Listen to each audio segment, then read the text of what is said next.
The hot and humid temperatures of Kisumu can be used to describe the town's pulsating nightlife.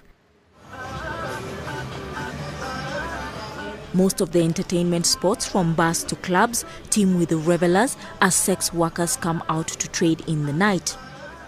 Amongst them is Felix Kasanda, popularly known as Mama G. Previously, we brought you the story of Biko, a married man who often has sex with other men besides his wife. Today, we bring you the story of Mama G, a male sex worker in Kisumu town, a growing community that gives the female sex workers a run for their money. According to the most at-risk population surveillance report, an estimated 7 out of every 10 men having sex with men reported having engaged in sexual activity with paying male partners.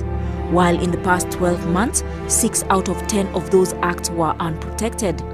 My clientele are married men, because and I prefer them because they have got money.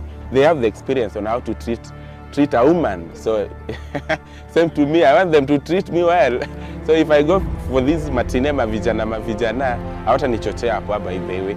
Wanataka za sare. On average, Mama G gets 10 clients a month. Roughly, 7 of them are married. Of the 10 clients, 4 want to use protection. Only 1 of the 4 is a married man. 10,000 without condom and 2,000 with condom. I'll go for 10,000 because I'm holding money. I need to dress well. And the reasons for the clients not using condoms? They don't have the information that through anal sex someone can get infected. They don't have the information. They know that it is just mostly it is through vaginal. So it is a challenge. Even to convince these clients to use condom, wow, a big problem. A study by Kisumu Initiative for Positive Empowerment revealed that 3 out of every 10 men having sex with men were hazardous drinkers, while 5 out of every 10 men having sex with men reported abuse of drugs, a factor that contributed to low condom use. If you are that sober, you approach client, nakutaka nimekuadmire, you have to be somehow umegauge. In the presence of alcohol, they're less likely to have the correct information to make good choices, and they're less likely to be in an environment where people encourage them to make safe choices. In the absence of targeted HIV education, men having sex with men are often unaware how risky and safe sex is. We are trying to sensitize these gay people to use condoms and lubricants. There are usually tears or lacerations when they actually have this. So if somebody just goes blindly, chances of transmission are very high, or even accusations. According to the most at-risk population surveillance report, 8 out of 10 men having sex with men in Kisumu had tested for HIV. Stigma and homophobia isolate the men having sex with men. These scars on Mama G's arm are from an attack because of his sexual orientation. I was going to supermarket next to Tuskys. So these people, they started like, are you a man or a woman? They just came and beat me up. I went to the police station and report.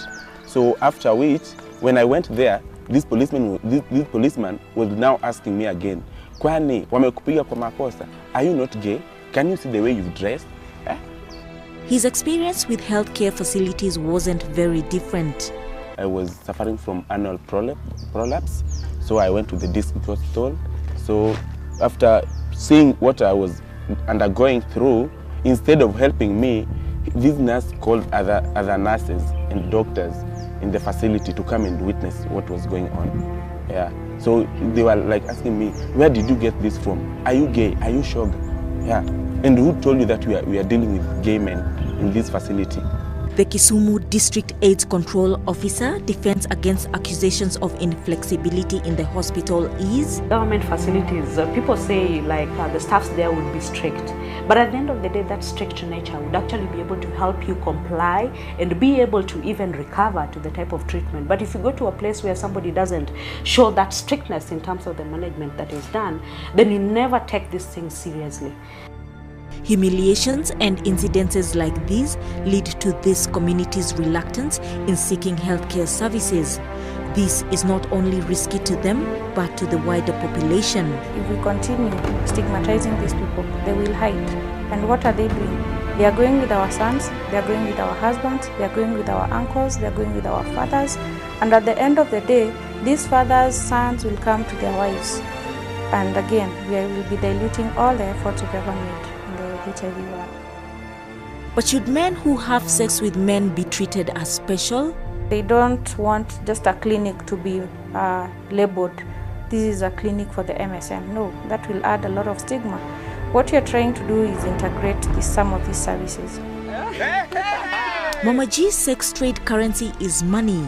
In Awich Loom, a fishing village, sex is traded in for fish. This is a common practice in fishing villages by women. They are currently receiving competition from men. We explore this in the final part of this series.